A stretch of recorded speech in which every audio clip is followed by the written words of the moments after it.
ក្រែកេងមួយឈុតមានតម្លៃប៉ុន្មានទៅចង់បានក្រែកេងទៅតាមក្តីសម័យនិងការស្រឡាញ់ពេញចិត្តរបស់អស់លោកអ្នកមុននឹងឈានដល់តម្លៃខ្ញុំសូមណែនាំពុកម៉ែបងប្អូនមកស្វែងយល់និងយល់ដឹងអំពី3ចំណុចជាមុនសិនចំណុចទី1គឺម៉ូដពុកម៉ែបងប្អូនដឹងទេថាម៉ូដក្រែនីមួយៗមានច្រើនម៉ូដច្រើនសន្តានហើយតម្លៃក៏ទៅតាមម៉ូដនីមួយៗផងដែរជ្រើសរើសម៉ូដឲ្យច្បាស់ថាស្រឡាញ់ពេញចិត្តមួយណាចំណុចទី2គឺប្រភេទស្បែកសាច់កណាត់បើសិនជាសាច់កណាត់ស្បែកណាដែលមានតម្លៃធូរឬតម្លៃខ្ពស់ទៅតាមហ្នឹង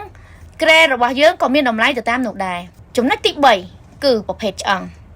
គឺជារឿងសំខាន់ប្រៀបដូចជាអាគារផ្ទះត្រូវការគ្រឹះសម្រាប់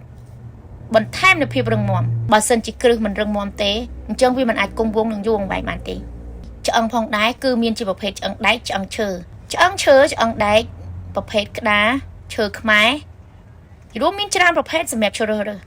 ហើយតម្លៃក៏ទៅតាមប្រភេទនីមួយៗផងដែរពេលយើងយល់ដឹងអំពី3ចំណុចនេះហើយយើងនឹងអាចងាយស្រួលក្នុងការវាយតម្លៃហើយអ្វីដែលពិសេសនោះគឺត្រូវការជាងដែលមានបច្ចេកទេសជាងដែលមានបទពិសោធន៍ច្រើនឆ្នាំហើយជាងដែលអាចជឿនឹងនឹងទុកចិត្តបានថានឹងអាចផ្ដល់ជូននូវគុណតម្លៃភាពស្មោះត្រង់និងទំនុកចិត្តនិងអារម្មណ៍សុវត្ថិភាពជូនអតិថិជនចង់ដឹងព័ត៌មានអំពីឈុតក្រែកេងកាន់តែច្បាស់និងលម្អិតតាក់ទងមកលេខទូរស័ព្ទខាងលើក៏ដូចជាចុច link Telegram ដែលខ្ញុំបានដាក់ជូនអញ្ចឹងបើសិនជាពុកម៉ែបងប្អូនមានចម្ងល់ចង់សាកសួរព័ត៌មានបន្ថែមអាចតាក់ទងមករូបនាងខ្ញុំផ្ទាល់បានក៏ដូចជាអាចអញ្ជើញមកដល់ទីតាំងរបស់ SA និពន្ធថ្មីផ្ទាល់បានចុងក្រោយបើសិនជាពុកម៉ែបងប្អូនយល់ថាវីដេអូនេះ